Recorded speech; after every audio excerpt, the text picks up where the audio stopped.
Because of COVID-19, your CMA exam plans have changed. Now you need a new plan. There are a few key things that you need to consider as you continue to prepare for the CMA exam.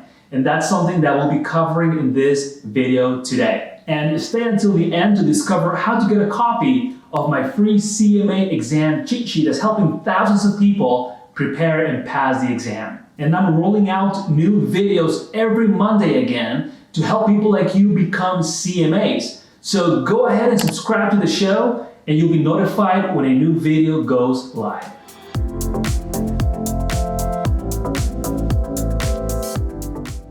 Hi, Nathan here from CMAExamAcademy.com, where we help people like you pass the CMA exam the first time. So COVID-19 has definitely changed everything, hasn't it? And that includes your plans for the CMA exam that you were thinking of taking during the May-June exam window. But I help candidates like you in this journey, and in today's episode, I'll provide you with very helpful advice. The coronavirus pandemic has closed testing centers throughout the world temporarily. But that doesn't mean there aren't key things that you could be doing now to prepare for your exam in the future. I have helped many students whose studies have been interrupted by various life events. So this is no different, and I'm here to help you. So listen in for how you need to adjust your plan so that you're not thrown off your game during this pandemic.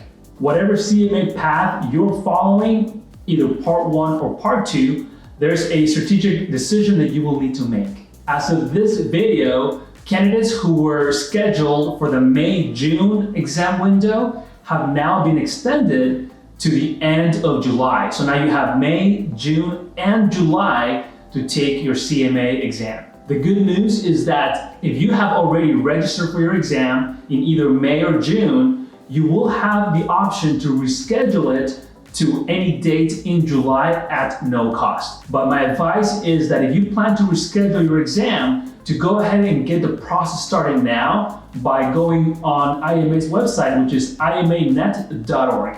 But now, what if you have not registered for your exam, but you were planning on taking it during the May-June exam window? If this is you, my advice is to go ahead and register for your exam, but choose a July date instead, just to be on the safe side. If you were planning to take the exam in May, or sometime in mid-June or end of June, instead of booking it for those dates, which could potentially be fine, but to be safe, my advice is to book it for mid to end of July. That way we have a bigger window to see how this pandemic pans out and if you will need a little more time. But if you need help planning your exam date, all you have to do is comment below and I'll be more than happy to assist you. Just let me know what your situation is and then I'll personally respond and guide you through the process. Now, if you have successfully changed your exam to July, there are two things that you might be tempted to do. The first one is that you might feel like pausing your studies now,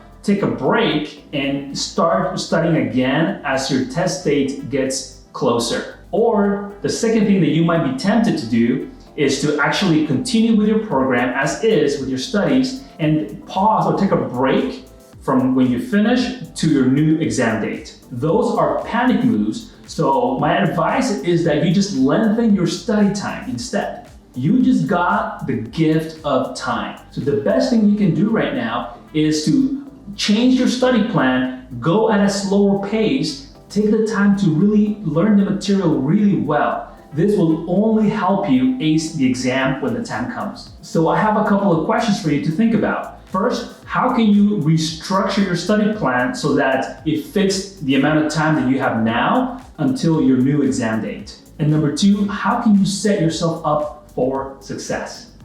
As you focus on your well-being, don't take your eye off the grand prize of earning your CMA designation, because the time will come when you will be able to take your exam. This designation is well within your reach if you work hard, stay committed, and consistent.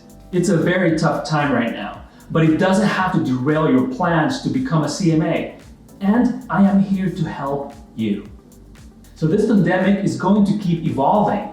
So for new updates, I'm going to drop a link to my blog post in the description below. Please bookmark it and refer to it every week or every week and a half, just in case there have been new developments that may affect your exam preparation or your exam date. Okay, so this is a video that I recorded just based as of today's information that's available to us, but things may change, so I'll be updating that article. So please recommend you to bookmark it and refer to it often. Now we need to talk about the cost of becoming a CMA. Has it changed? Is it still the same? But before we do, I would love to send you a copy of my free CMA exam cheat sheet that is packed with strategies and tips to help you ace the CMA exam. The link is in the description below, so just click on it, enter your email address, and I'll send it to you right to your inbox. But do you have questions about how the CMA exam has been impacted by the pandemic, how your exam date has been impacted as well? All you have to do is drop your questions in the comments section, and I will personally guide you and coach you through this very difficult time. Now, are you ready to discover how much you will need to invest to become a CMA? All you have to do is click on this video right here, and I will see you there. Thanks for watching.